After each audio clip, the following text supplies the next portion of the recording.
On this episode of Real Estate on the Rocks, we're going to talk about unprofessional agent behaviors that need to stop in 2020. Welcome to Real Estate on the Rocks, where you get top shelf real estate conversations served straight up, never watered down. Here's your host, Dave Snowberger.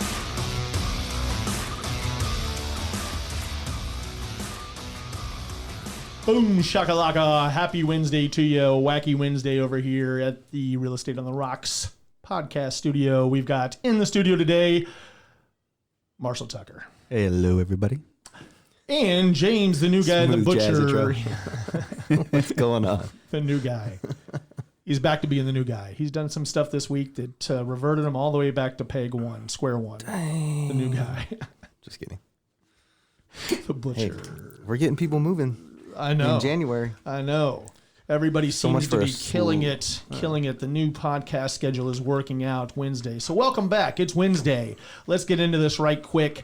We're going to talk about unprofessional agent behaviors that need to stop. This is actually an article off of Inman, but it runs parallel with like a lot of conversations we've been having lately because the listings are kicking up again. That means agents are showing again. Yep. And that means we're dealing with a lot of new agents that are just coming into the market that may not have a ton of experience or know that they have bad behaviors. And so since our podcast is directed at those that are, newly licensed, maybe some struggling agents that are new, that aren't out showing as many properties right now, or even veterans that have, struggling a little bit out there. So that's what our show's geared at. So I thought that some of these, they might not even identify that they are unprofessional behaviors because everybody seems to be pretty lackadaisical these days. Lackadaisical, is that a word? Right. Yeah. It is now.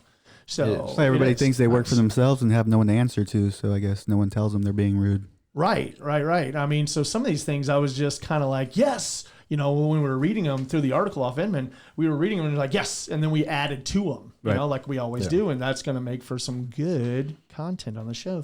Thanks for joining us. Let's hit it. All right. So number one, won't educate, much less stand up to their clients. What does this mean? Stand up to my clients? I'm a new agent. I don't know how to do that. How do I stand up to my clients? Marshall? You tell them no. What? No. How can I do that? I need money really bad. I know. It's hard to do when you have commission breath, isn't it? Right. Yeah. So abundance versus scarcity. Yeah. So we're going to talk a little bit about abundance today too, apparently. So they ignore the confidential remarks. And so in there, typically if I'm the listing agent, we write remarks in there, especially if it comes due to, showing the property, or if we're only taking a certain type of financing, right? And so if we're only cash or conventional, there's more than likely a reason for that. However, we get agents that displace sellers all the time that want to show the property and then end up sending us a FHA offer, right? Or no one really sends us a USDA offer. They kind of ask first, but I'm very clear usually. And if I've stated in the MLS, now there's the other side of this is to where there's unprofessional agents out there, listing agents, that don't state the exact financing, and then if they do just say cash or conventional, in private remarks, I like to state why we're cash or conventional, right? Is like it might need repairs. We can't do VA. The seller only has so much money to play with, and there's much more in that repairs do. We've priced it as low as we can go. We can't go any further, and we definitely can't pass a VA inspection or a FHA inspection in some cases, right? Yeah. So also, reading the remarks, we put in there that we need a 2-hour notice so they can get the dogs or pets out of the premises, and they show up and they're like, "We're sitting outside. Can we come in?" A pregnant seller that has, the one of her kids, she's pregnant, she's got a kid in tow and her pet's in tow also, and she's got to make, she needs as much time as possible. Yeah, we get that all the time, or people that call right off the sign, and just kind of, just say, "Hey, look, can I show your person's thing?" And I was like, "Can I show your person's listing? Can I show your listing on 123 Main Street?" Let me slow this down a little bit. "Can I show your listing on 123 Main Street?" Well, I'm not sure. I list more than one home at a time. I usually I'm running anywhere from 5 to 15, 20 listings. And so I can't remember every single one. So I've got to stop what I'm doing in my tracks, pull up my phone. Now, this is my job to sell the property. I want to sell it. I want to accommodate your showing, but I can't quite remember what the showing instructions are a lot of times. And so I have to go look, and then this appointment with the seller, it's like, well, we have to call the seller. Okay, well, call me back. It's like, whoa, time out. It's you do your job and you call the seller. Now, a lot of times, once again, I cave and I accommodate because of why? It's my... You want to get it sold. Right. Yeah. It's my duty to get the property sold and not miss any showing. So I call, hey, Mr. and Mrs. Seller, hey, we've got somebody that's basically trolling the neighborhood right now, just driving up and down the street, waiting for you to leave. Is there any way we can show it at 1 o'clock? They're looking through your windows right now. Yeah. With a hard emphasis on trolling. So, like that stuff's got to stop. But it won't. I mean, it won't because there's such an abundance of agents right now that have never been taught any etiquette whatsoever. Yeah. It's hard to do. So let's move on. Okay. So just displacing sellers from their properties when your people aren't qualified or that they can't afford that house. That's another one right there. Yeah. Stop doing that immediately. This is the reason why we want to work with people that are qualified. I know that sometimes we'll work with anybody right off the bat. I know I did when I first got started. I'd run out the door and show anybody. Wouldn't know if the house was for them or not. I've gotten smarter about it. Work smarter, not harder. Right? It's harder to hop in a car, run across town, and then find out they have an agent. There's one. Yeah. They have they don't qualify or they haven't been qualified yet, that they're 6 months out from doing anything. And in our market, 6 months, I mean, there's no homes that last on the market for 6 months. Yeah. Typically 6 weeks the homes are done here. Zillow if or not even 6 days. Open Door ones last long. Yeah. Call Zillow and Open Door. They'll help you out. Offer pad. Call all those fellas over there. And then once you do see it also, there's this other one is submitting offers that when it's the property's like 4 days on the market, we get these offers that are like $20,000, $30,000. Oh my God. It's just like, stop doing that. You're not doing anything for yourself as a professional. You need to learn how to have those conversations with, you can certainly think in your head like that's never going to fly. And then you try to convey that. Well, if they don't think that you're the right agent to get that done, they might fire you, right? That's a mindset of scarcity. Mm-hmm. What you need to do is educate them. This is why we should not submit this offer. I'll do what you ask me to do. However, that this is going to be our one shot at this. On the next one that we go after that's, 4 days on the market, 8 days on the market, even 30 days on the market, we cannot sit here and do offers for, 20% under the asking price. Mm-hmm. It's just not going to fly. I don't know about other neighborhoods, and maybe $1 million homes, properties that sit on for a year or two or whatever else, or in some distressed markets that might happen. Here in my market, our market, I think even if the seller counters and brings them back up, it's going to set an ugly tone. That's what they always think is that, they're going to split the difference with me. If I come in 20 grand under, they're going to come up 10 and I'm good with $10,000 off. Right? You're acting that way. Like in the beginning, how's it going to go through the repair period and everything else? This is going to be tough. Well, it's just like I got the one, what's that called? One iBuyer program. No names here. Don't mention any names. I got an iBuyer that submitted something. And then I really looked at the offer and I know the seller won't accept it. However, it's my job. I have to share it with them. And we chuckled together. You want to hear a good laugh? we laughed together at the offer, and then the poor agent that they have write these things texts me the next day. It's like, hey, did you just want to confirm that you received my offer? And I assholily said, yes, we're still laughing about it actually, And she's just like, thank you for confirming. And she was so nice. She was so nice. Yeah. And it was like, I just kind of like, I couldn't take it serious because it was so low. Mm-hmm. I mean, we're talking $325,000 house. They came in at like $240,000. Yeah. And expected us to like confirm anything, Oh. And usually silence is an answer. Yeah. Not responding is an answer. Like if you send me an offer and we don't respond within 24 to 48 hours, when you actually write it in there that we want a response in 24 hours and you don't get one, that is an answer. Yeah. We answered you. Yep. We're not accepting. Move on. Someone just posted I should have done a screenshot. Actually, I think I've seen two today that show some companies that bought a property under market and then just how it tracked down, because once they like did rehab and then relaunched it on the market, and how it went from their price that was way over value and just it started dropping significantly. Yeah, it's horrible. Those things, but it happens. They're definitely for some people though, obviously. Yeah. Don't send an inspection contingency. I can't read today. Don't send an inspection contingency release that is subject to a request for repairs for $1,000 to address 2 loose outlet covers, a garbage disposal with a reset button that needs to be pushed, and a guest bath sink that drains slow. Yeah, $1,000. That I sounds more get like this. 5,000. I get this all the time. You know, as a listing agent, we get these ridiculous things over, and it's just like, hey, I'm just going off what my buyer asked me to do, and I'm like, no, this is agent guided right here. Like they're using terminology only you would know, right? Yeah. They're using terminology you would know, and then a lot of times, here's the laziest one, is when people cut and paste the inspection and just put it into a list of things, right? And they leave out the part where it says, you know, that it's not an urgent matter, pretty much, or deficient. You know, and they don't check those boxes. They just kind of take an excerpt from the actual inspection and send it over. That's the whole shotgun. And that's when I blast just theory. asked, and then they think that I won't ask for it because if we get it, then what? Don't. Then we've got to disclose everything, Hey, right? man, keep my secrets under wraps. we got to disclose it, right? So I ask them, like, hey, can I have the inspection? Can I go ahead and email me over the inspection? And then they send it over, and then they don't want to. You know, they're like, well, my seller paid for this. They paid $350 or so. Well, my buyer my buyer wants it, and my seller wants it, and if you want to negotiate these things, I'm going to need to see all this stuff up front because he doesn't believe it. It's been his house; he's lived in it for 10 years. He or she would like to know and like to see this, you know, firsthand from the inspector. Yeah. And they might be hiring an inspector of their own to come in and kind of like do all this stuff because you're asking for certainly a lot of money.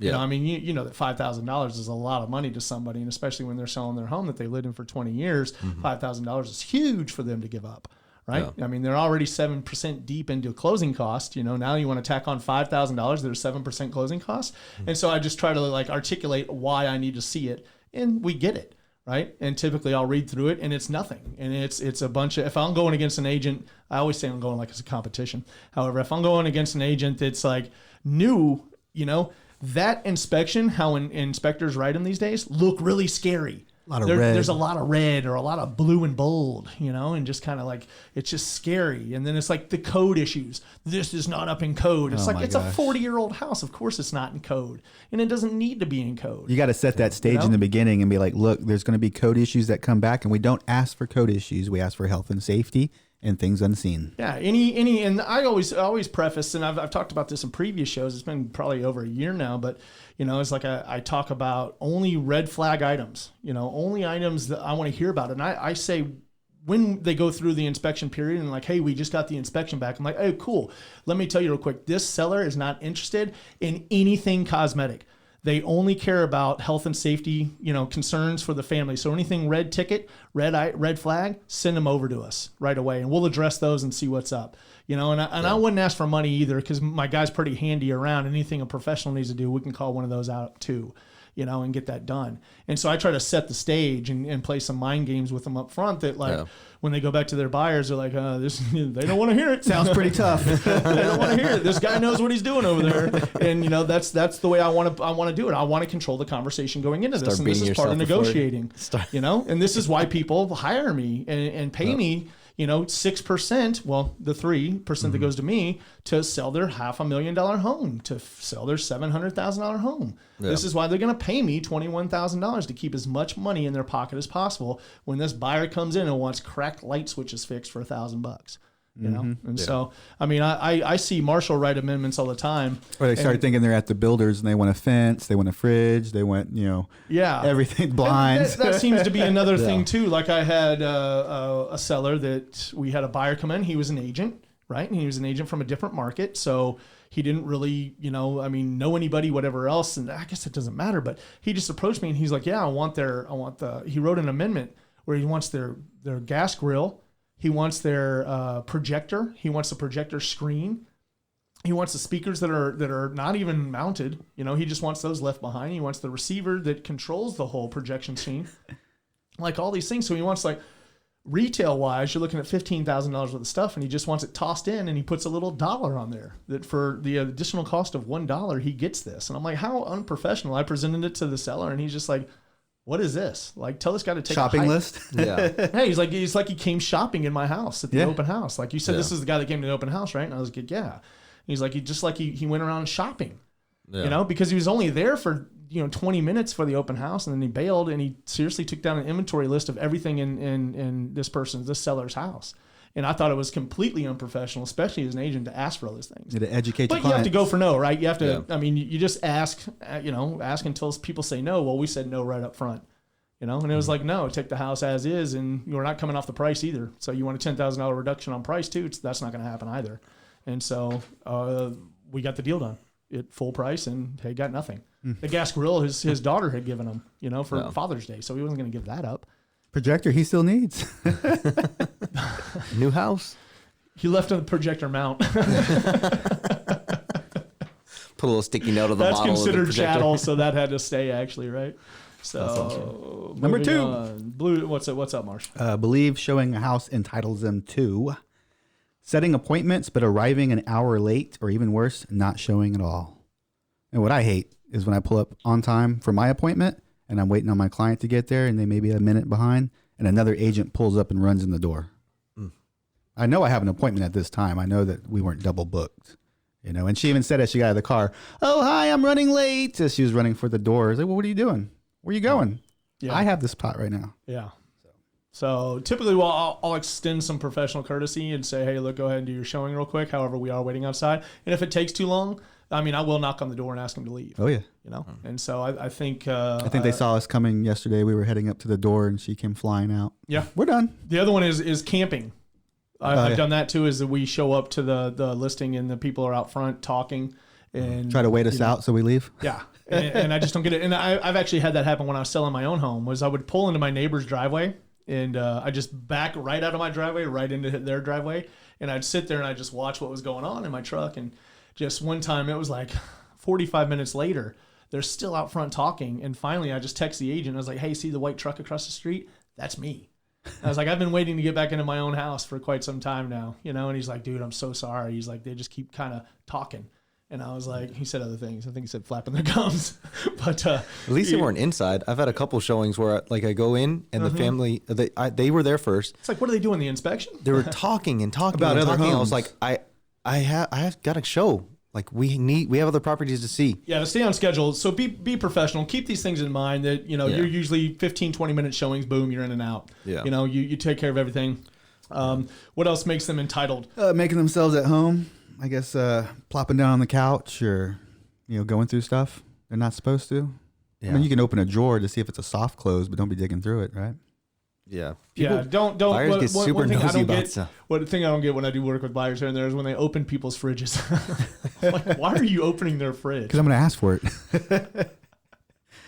I guess, but I just kind of like always taken aback because people's fridges are always a wreck. You know, they're always a wreck. There's just kind of stuff in it, or sometimes funky smells that come out of them. Or Oh, if whatever the power's else. out too. I got to especially- pre-warn yeah, people. Look, yeah. don't open the fridge. Yeah, don't okay? open that. As curious as it is, don't do it. What else? Leaving properties messed up. Yeah. Messed up. I mean, think about it Going too. through Like stuff. we've had people that have used bathrooms. Like, do you mind if we use a bathroom? And it's just kind of like I always get so weirded out about that. I freak We were out on a too. property tour the other day. I'm like, let me make sure the water's on. We were at a property tour. Our house was on a property tour the other day, and we were number 5 on the list, right? So we're an hour and a half deep into this thing, right? After traveling and everybody drinking coffee and eating breakfast tacos and everything else at the initial first house. Yeah. And the people continue to drink their coffee and everything else. And when we got to my house, it seemed like everybody had to use the restroom. And here's the one client that has security all over his house and has a camera every Follows you around in the living room. Hopefully Yeah, not the it does. bathroom. Every direction of the house, this dude has a camera, and I've got everybody in there basically lined up to use the bathroom. Like, hey, someone's in there. Do you mind if I use the one upstairs? And it's like, no, I'm peeing in the sink. go in the backyard. Dave, we have to talk. I saw the video. Right? But I mean, I credit one that started the ball rolling that we got, air quotes, let go of a listing where it actually turned out that I let them go because they were really difficult to work with. But it started that ball in motion was that we had an agent, a very big professional in our area that's been an agent for 25 years, has a celebrity type of name in the business, right? And she let her client go into her restroom and the guy destroyed it and flooded the upstairs and created a lot of damage and then took no responsibility for it. The client did not tell, her buyer did not tell the agent, and she left. And so when I called, it was news to them. And then they denied it, that it wasn't them. The only people that had been in the house for 3 days were them. That's it. 3 Lockbox days. says it isn't so. Yeah. Lockbox says you're full of shit. Not anymore. That's like when the key disappears. It's like, hey, I think you might have the key to the house. Nope. It just fell out the bottom. I remember I put it back, and I'm like, well, you're the only one to have accessed it because it dings my phone. Not only mine, it comes to the email, and it comes to everybody else on my team. We all get to see who's checking into the homes. And survey says, you did it. Yeah. So produce the key, get it back over there. Well, I live in South Austin. Well, too bad. You need to get back over there. Enjoy the drive. Now. Yeah, exactly. Put on a podcast. Listen to Real Estate on the Rocks on the way over there. I thought I lost a key one time. I had it. I mistakenly put it up in my shirt pocket, so I wouldn't forget it. And oh man, I always put it in my back left pocket, always. And so I was going around, we were answering a bunch of questions, looking at different things. Came back, and I'm looking around. I'm like, oh man, how am I going to explain? How did I lose a key? I never lose a key. Just learn to leave it right in the door, right where it's at. And I finally lost checked a memory card with this podcast on it. You lose everything. Yeah, but that's different. That's the Check key your other that I pocket. had. Why is that I didn't different? go anywhere. I didn't leave the house. We were inside the house the entire time, talking about the things that we liked and disliked and all the different stuff. And then we go to leave, and I couldn't find it. And I finally checked my top. Tip. So, Okay, pro tip. Make this habit. Stick it in, unlock the door, and leave it in the door the whole showing. Yeah. Don't leave it. Don't take it with you anywhere. Put the cradle, if it fits, in your pocket. Maybe if you're wearing a skirt. I leave the or something cradle like that, with the box to set it on the ground there. That's what I normally do. I put it back in the cradle and I set it down. I leave it sitting in the door. I always do that. It's a habit, and I hate when people come in. I've had agents come in behind me like, you left the key in the door. I'm like, I left it there for a reason. Like, put it back. You know what I mean? I left it there because I won't take any chances of losing it. It's probably one of the best habits in showing that I've ever come up with. Yeah. We were somewhere today for an inspection actually, and the nosy neighbor came over, Mrs. Kravitz came over and was like, hey, what are y'all doing here? Yeah, what are y'all doing here? The homeowner is not aware of you guys being here. And we're like, we're doing the inspection. These are the buyers, and this is the inspector, and this is the agent, and I'm the tag-along guy, and I don't even know what I'm doing here. I'm just the driver. Moral support. Yeah, I just want to see the inspector. He's a good friend of mine, so I'm to watch the door. And so the key, he leaves the key in the door. Also, I think it's probably I got it from him because he used to be an agent, and he's somebody that I shadowed 7 years ago. That inspector, and so he left the key in the door. She's like, and the key's in the door. I mean, the key is sitting right here. I'm like, there's 7 of us here. Like, There's a little kid here. There's a family. The house is in the middle of nowhere. It's. I put down all the copper tubing I had, and like, what's going on? I had my appliance dolly. I was like, what are you doing? Man, nosy neighbors are the best. Here's something else. If you go in a house, and I've learned this the hard way, and you're walking around, and the garage door is unlocked, don't lock it. They might have to get in through the garage. That bugs. How many times do we have to go out to the one listing? I've tried to do these things, but I don't want to mention names ever. And so those are the obvious, but No, I'm talking about the same one most likely. Yeah. I mean, 3 times we had to go over there and let people in, let the seller back in, because they would just back out of their garage and then go around the neighborhood and then come back home. And every time an agent would lock the garage. A lot of people don't use the front doors anymore. And so it's not like this listing was close and it was convenient. And so we even put a sign on the door that said, do not lock garage. Guess what happened? They locked it. They locked the garage because they don't read signs, And so it's just absolutely amazing. So finally I was like, Christy, give me your keys. I'll go make a copy of your keys for you. You know what I mean? Like, I just leave them on the counter. Like, I've got her little fob in her purse. So she just walks out, gets in her car and leaves. Yeah. But she's got 2 kids with her and 2 dogs with her. So she comes back home, and now she's got to wait till one of us get there. And so a lot of times it was easier for me to go onto Facebook real quick into one of the local real estate groups and say, will anybody run over to this address real quick and open it real quick? I'll give you $20, because it was better just to leverage $20 than some other agent. Then spend $30 driving out there and back. However, if you unlocked it, then lock it. If you turn the light on, turn the light off. Leave the house how you found it. Yep. So if you walk in, your job as an agent in the first place is to get there early anyway and open the door. It's not to get there and sit outside the house and wait for your client to show up and then show up.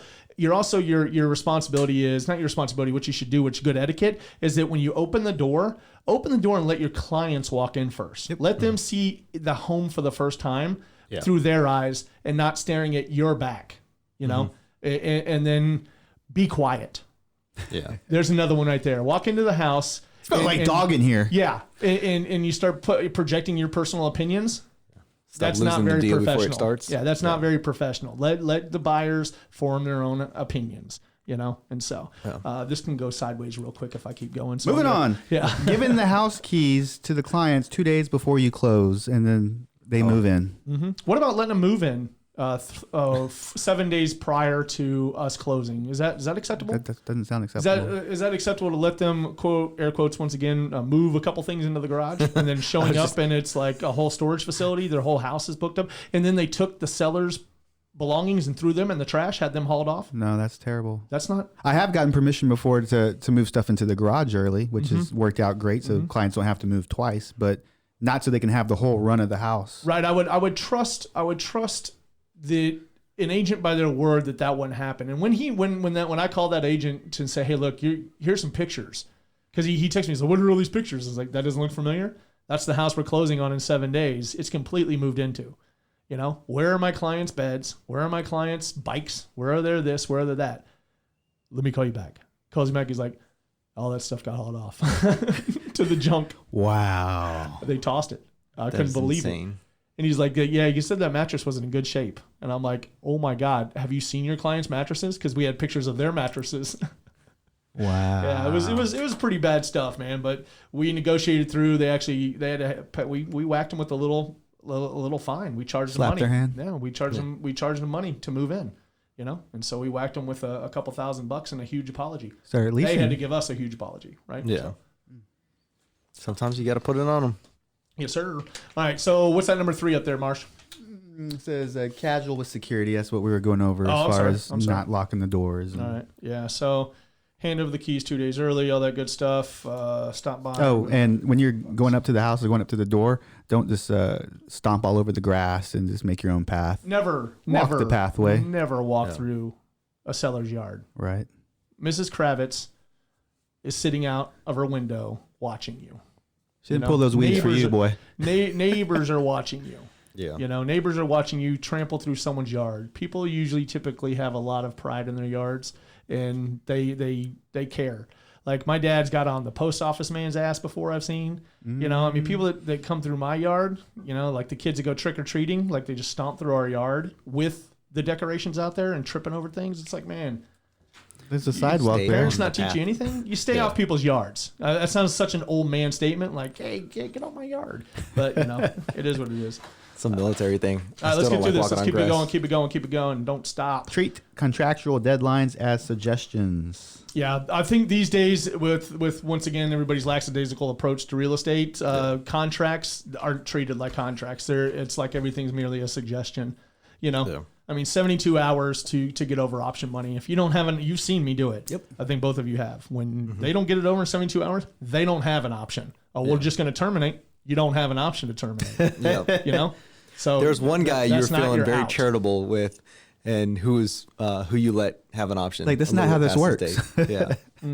That's not how this works. Oh, I know you've told the story before, but obviously without names, but the finance addendum. Remember the agent tried to submit it after the 3 days, 2 days prior to closing.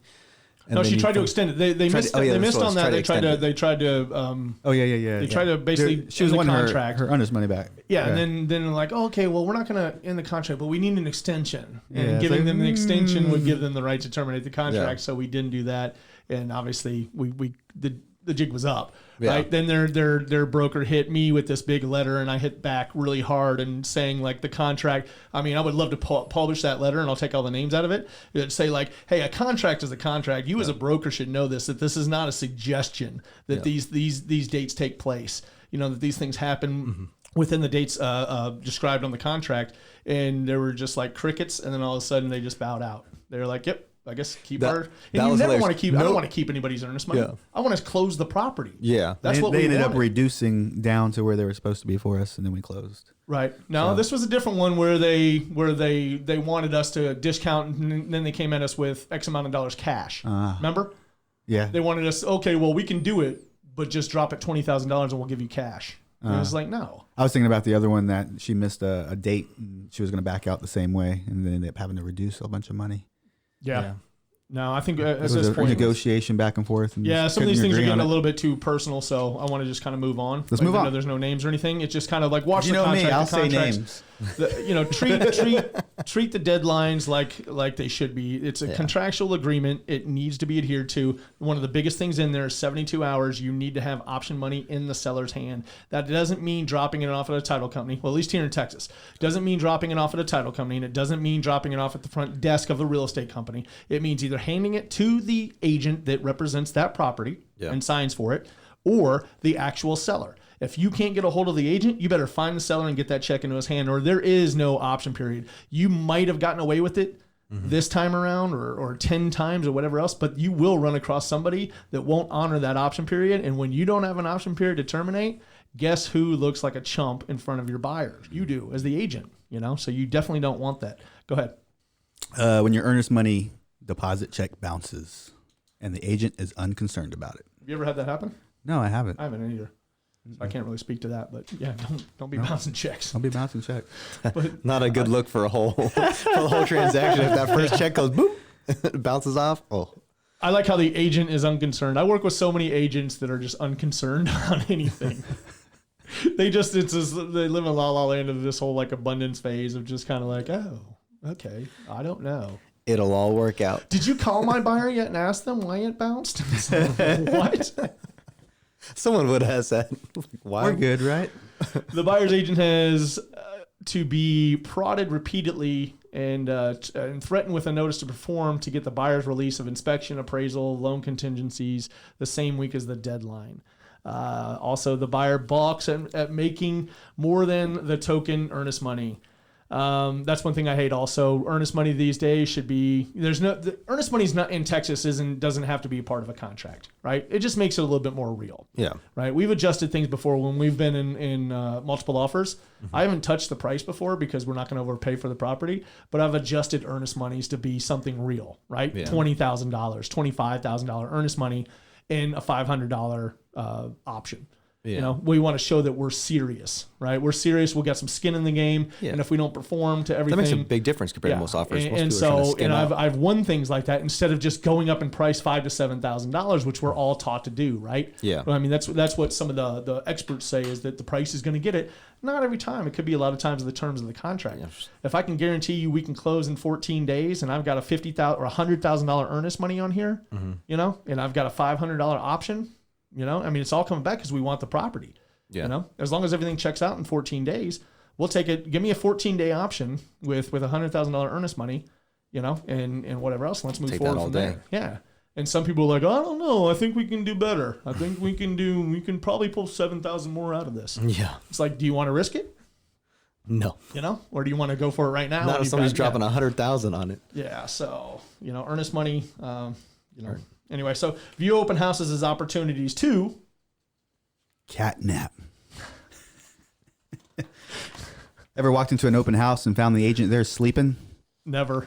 People are cooking up some food in the microwave and, you know, having a great time. I've seen that. I've seen the people cooking food or they brought some lunch with them. You know, they brought like you do in your little Tupperware container. You know, and they microwave it in somebody's house and then all of a sudden it stinks like broccoli and cauliflower because, you know, that person's on the keto diet or something. I did put my drink in the fridge of that one house we were talking about. A piece of salmon, some broccoli, and some cauliflower. Then you microwave it, and the whole house stinks. I've actually never done that. We have done cookies and stuff like that, stuff that actually smells good. Yeah, those work. Now I have that one house we were talking about with all the cameras in it. I put my drink in the fridge, and when I opened the fridge up, I went like this with the drink, putting my drink in the fridge. This is my drink I'm pulling out. This is my beer. All right, a little bit more about that one, Marsh.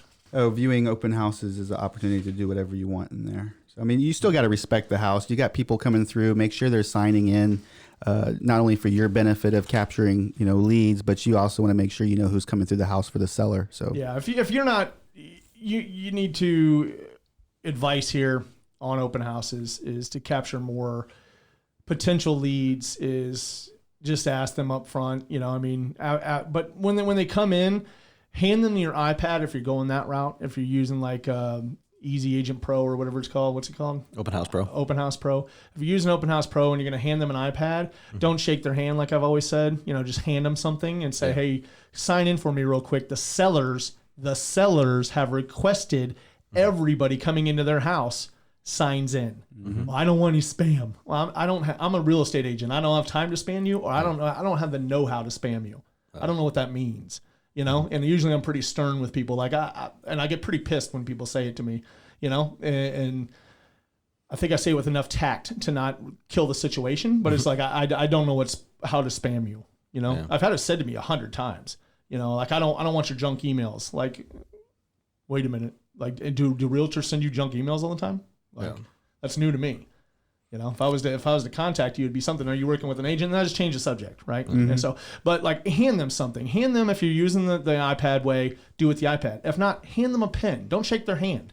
You know, there's no reason to shake their hand right off the bat. Hand them a pen. Reach out, because whatever you hand them, notice this. It's psychology. Anything you hand somebody, they take from you. Yeah. Right? And then they take direction. Now you're in control of the situation when you hand something and you give them a command, right? The command is sign into the property here, sign into the sign-in sheet right here. The seller wants to know. Now you've taken the blame off of you. You're controlling the situation now, and you've taken the blame off you of why they need to sign in with their information. And then grow a pair and ask if that's the right information they put down. Meaning, did they just write down some scribble, some chicken scratch? Yeah, if you walk away, they'll don't even fill it out. They'll just leave it blank. Yeah, so stand there. Just stand there over their shoulder and make it feel uncomfortable while they sign in. And you want to take it a step further? Take it a step further. That phone number they just put in, or that email they just put it into your phone real quick. Send them a quick test email, or send them a quick text, and see if their phone pings. If it kicks back and you got nothing, was like, hey, I just texted you, I just emailed you. Email them have your business information on your signature on your email, and say, hey, this is Dave. I met you at the open house real quick.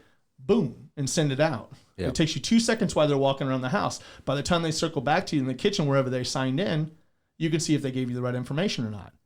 You're not holding an open house for what? You're not holding it for shits and giggles. You know, you're holding it to get information and hopefully be able to help this person. You know, and if you can take down that barrier, that weirdness, you get that funky weirdness, right? When you walk in an open house, like, there's this energy there where people don't want to talk to you. They don't want to give you information. They don't want to be sold. They don't want to give you anything, right? Yeah. So give them something to lighten the mood also. So after they sign in, hand them something that has maybe your information on it, and then their information on the house. Yeah. Say, here you go. And a lot of times you'll get people like, no, thanks.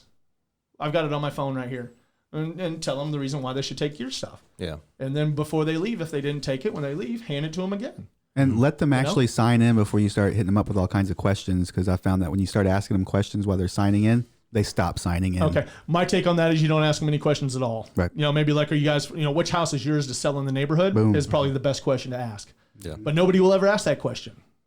Nobody, agents-wise, where I walk into open houses, don't ask me that question. You know, I go in there like a consumer all the time. I like to say also, did you find me online, or did you find me through the signs in the neighborhood? And if they say online, or they say the signs in the neighborhood, good, they work. Yeah, you know? Yeah. My realtor sent it to me. Boom. Now I know they got a realtor. Yeah. You know, hey, are you working with anybody?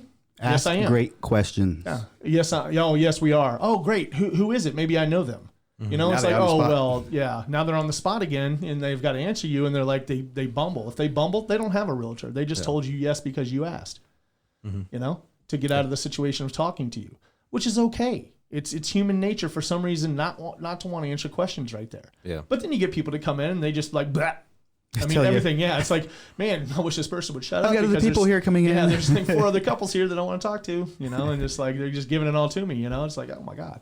But anyway. Right, moving on. It says, express displeasure about you taking over their expired listing by driving over your for sale sign with this open house writer. The only reason I read that out is because it has actually happened to us before. Yeah, out in Rio Ancho. Yeah, we found the sign all twisted up. I mean, they had to have something. I had 9 listings going out there at one time. I had 9 listings in the neighborhood. And I would say another realtor didn't care for that very much and might live in the neighborhood and might have some sort of ATV type of vehicle that they smashed over my signs and then ran over them, you know. Dang. Which at $110 a sign, you know, plus the rider cost of, you know, the $10 for, you know. Have we had people pull our signs out before too and throw them on the ground? We've had people pull them out, definitely, and throw them on the ground. We've had people just flat out steal them. That happens a lot with lease signs. When I would lease like investors' properties, I'd put it for lease, and the neighbors aren't having that. Neighbors don't want a lease house next to them, and so they just take your sign. And so I've never done it, but I've really wanted to do it, was stick up my game camera. Sit a game camera on the tree, but the problem is I didn't want them to steal my game camera. Take that too. Exactly. And I'm out $100 for the game camera too. So now I'm down $200 in just a losing matter. I've put up multiple people's signs. I actually messaged one agent. I was like, hey, your sign was laying on the ground, just kind of hidden by in a bush. That's a huge thing about being unprofessional too. They didn't even say people don't check no on their responses. signs. Yeah. I'm like, I should have just thrown your sign in the trash. I was like, Thanks. Can you check on the other one too? Like, no response at all. Not even a thank you, nothing. I was like, yeah, we do that a lot too, is put signs back up because the wind might blow them down or something. Now I'll go put somebody's sign in the ground, and I don't feel the need to tell them that I did it. I just do it it's karma. Hopefully it'll come back and somebody will take care of my sign. But we've had somebody kick through one of my signs and the face was all dented up. I've had someone put, even though I have a mustache, someone put a mustache. Yeah. So dumb. And someone put red glasses on me once and a dunce cap.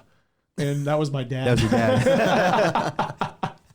I drove up and there I was with a dunce cap on, these like red glasses on, just looking like an idiot. And I'm like, who did this? And I was like, this had to be my dad. He's where they can't contain himself. It's pretty funny.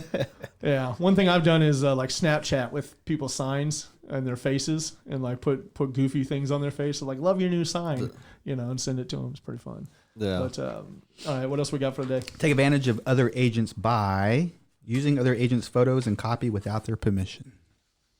Bugs the hell out of me, man. I pay. Sharing is caring. No, it's not. Can I borrow those pictures No, it's not. to sell this listing that you didn't sell? Thank you. I'm all about the whole sharing, the sharing life everybody's going through right now, the abundance and just like the hugs and whatever else that come along with this real estate business now. Everybody's just kind of just woo-saw with each other and cool with sharing and, giving up listing appointments. But don't use my pictures. I paid for those. Oh, you're talking about relisting a property? Yeah, relisting a property. Yeah. We've had it happen. It's happening right now, actually. And the agent didn't respond to my first text, and I know his broker, and I know his broker well. And I'm gonna say something to his broker next. I just kind of forgot about it, but he thought by limiting him down, like I had 30 photos on there, and he's only using like 15 of them, like half of them, thinking that I wouldn't notice, I guess. And I'm like, dude, I notice. Like, I noticed that. How I really noticed was the seller moved out of the property, had an auction, and sold all her things off. All the pictures have all of her furniture in it. I was the one that shot pictures the last day the furniture was there. So I know that they're mine. You know what I mean? That I paid for them. And so there's that. And then I've had it in the past too. And everybody's been like, I didn't know. Like there was the one fella out there at the house we listed to in South Austin. We had the kid down there that he used our photos, and I just sent him an email real quick. Hey man, that's not cool to just take my photos and use them like that. I need you to ask me permission. And what I've done is I've actually given you a link to PayPal here to pay me for them. And then the ranch property, the big $1.5 million listing, I had $1,000 spent out there of drone work and whatever else. And the same agent comes along and uses all my stuff again. And I'm just like, no. And the seller on that one actually paid me. She apologized and paid me for all that stuff. And so nice. I just if you're going to use them, I mean, that's the price I paid. I lost the listing for whatever reason. The time ran out. I mean, $1.5 million, that one lasted for quite some time, but that just doesn't sell. You know? Well, it's in a small little town outside of Austin, and 1.5 million. I mean, that's what, if you wrote up all the houses in that town together, they wouldn't sell for that. Yeah. It was just one little ranch. Anyway, man, it's not professional to use other people's stuff. And, people work hard for their money. We work hard for ours. And then we go in with good faith all the time, and we come out of pocket to do photographs, to do marketing, to do all these things up front. And if something happens to where maybe a seller's not happy with us, we give everybody the unrestricted right to terminate with us, for whatever reason. And it's only happened maybe 1 or 2 times, actually 3 times maybe in the course of 7 years, where we maybe couldn't sell a property. They didn't want to go for the price reduction. They didn't want to do the things that we wanted to do. And typically we're pretty leading on, we want out of the contract because nobody works harder than a real estate agent with an overpriced listing, and so we know that. So we set the ball rolling. It's like, hey, you can go a different direction. Maybe another agent can get that for you. And we've had people take us up on it. Well, each single time they've used our stuff because it's some hack agent that comes in. Sorry, hack agents out there. But yeah, and overpromises, underdelivers, more than likely cuts their commission to get it. Or somehow, I've seen this too, is that people that have shown our properties have all of a sudden become the listing agent.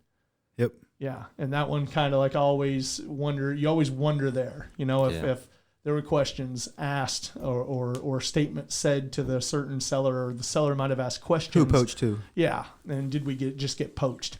Yeah. You know what I mean? So anyway, professional versus unprofessional. We gave you a bunch of different things right there. Our opinions on most of this stuff are pretty much, I would say, spot on, and just from our experience are our opinions. So we'll try to keep these coming to you, but stop being unprofessional in the year of 2020. Be a professional. Professionals will stick around a lot longer. If you're just in this for the short haul and some cash, I get it. Maybe you need to recoup your cost of doing business or getting into business, and you need to just do whatever it takes to get 1 or 2 contracts and get the hell out of this business.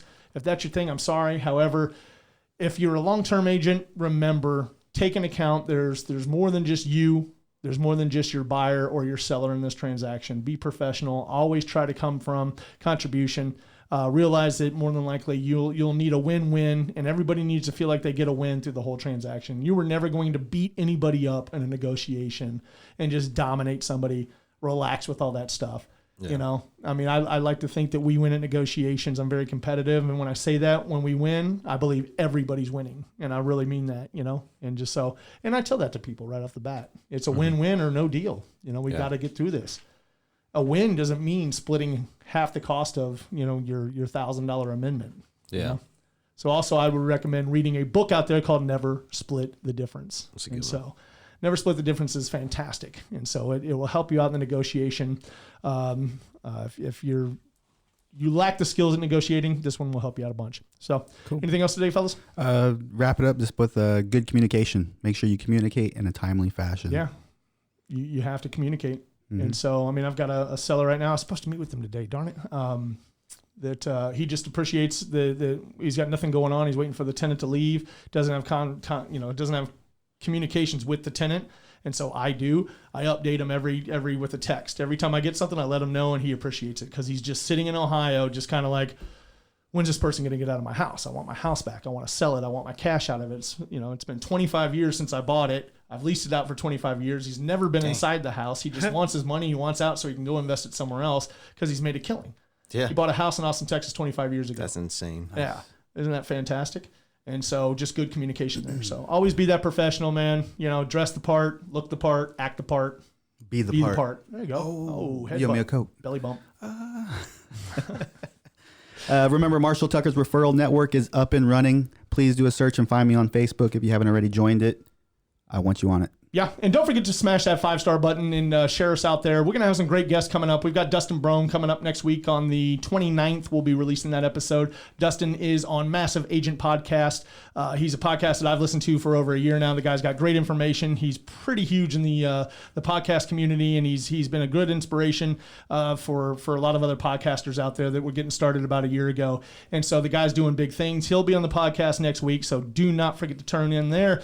5-star review, share it with somebody, and leave us a great review if you've got time. We certainly appreciate it, and we will see you next time on Real Estate on the Rocks. I'm out! And don't forget our boy, Magic Mike, over at Guaranteed Rate. Magic Mike at 88000. And I'm out.